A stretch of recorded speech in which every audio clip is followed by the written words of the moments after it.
इतने फेक काम, इतनी फेक आइडिया बनाना, इतना सादगी का ज़माना नहीं रहा। अस्सलाम वालेकुम वीवर, कैसा हाल है? ठीक ठाक, उम्मीद करता हूँ आप सब खैरियत से होंगे। मैं हूँ आपका होस्ट नौला फिन, आप देख रहे हैं यूट्यूब चैनल उसैर बलोच।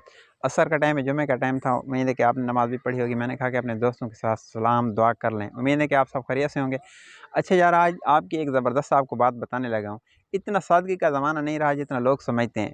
चाहे कोई शहर में रहता है या गाँव में रहता है ना, इतना सादगी का ज़माना बिल्कुल नहीं रहा। ये स्क्रीनशॉट मैंने लिया है, आप देखें कि एक बंदा कहता है कि ये लड़की पेशावर क्वेटा की है, 26 साल इसकी एज है, पढ़ी लिखी है, खूबसूरत है। अगर कोई बंदा शादी करना चाहे, चाहे दूसरी शादी क्यों ना हो, तो ये बंदे आप तैयार है शादी करने के लिए, ये लड़की तैयार है।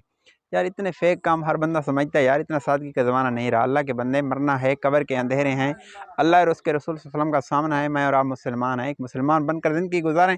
ये इतने झूठे काम, इतने फेक काम, इतनी फेक आइडियाँ बनाना, इतना सादगी का ज़माना नहीं रहा। आगे मुसलमान भाइयों के हाल देखें, कमेंट सेक्शन में जाकर देखें तो सब ने अंबार लगा दिए अपने नंबरों के, अंबार लगा दिए कि नंबरों के, कि मैं तैयार हूँ, मैं तैयार हूँ। अल्लाह इनको भी हिदायत दे जिन्होंने कमेंट सेक्शन में अंबार लगा दिए। अल्लाह इसको भी हिदायत दे जिसने कहा कि ये बंदा तैयार है शादी के लिए, दूसरी शादी कर रहे कोई या पहली करे, तो ये बंदा तैयार है। यार ऐसे फेक काम हर बंदा जानता है, कोई इतना सादा ज़माना नहीं रहा। तो मैंने कहा कि अपने दोस्तों के साथ ये बात शेयर कर दूँ। वीडियो अच्छी लगी तो भाई के चैनल को सब्सक्राइब करना। अगली वीडियो तक इजाज़त, फिर मिलेंगे। अल्लाह हाफ़िज़।